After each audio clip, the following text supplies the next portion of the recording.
இந்த சஷ்டி ஹெர்பல் நலங்கு மாவில் வந்து பச்சை பயிறு, கடலைப்பருப்பு இது ரெண்டுமே வந்து ஸ்கின்னை நல்லா பிரைட்டன் பண்ணுறதுக்காகவும் ஸ்ட்ராங்காக இருக்கிறதுக்காகவும், மைசூர் பருப்பு, பார்லி, வெள்ளை உளுந்து, அப்புறம் வந்து வெந்தயம் இதெல்லாம் வந்து மெயின் இன்க்ரீடியண்ட்டாக இதில் நம்ம சேர்க்குறோம். கஸ்தூரி மஞ்சள் நல்லா ஸ்கின்னை டேர்ன் பண்ணுறதுக்காகவும்,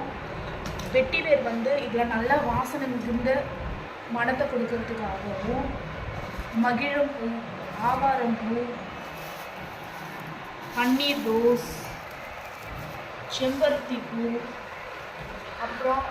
கூழாங்கிழங்கு ஸ்கின்னை நல்லா மாய்ஸ்சரைசராக வச்சுக்கிறதுக்காகவும், வசம்பு நல்ல ஒரு மருத்துவ குணம் மிகுந்ததாகவும், அப்புறம் பூச்சி பிடிக்காமல் இருக்கிறதுக்காகவும்,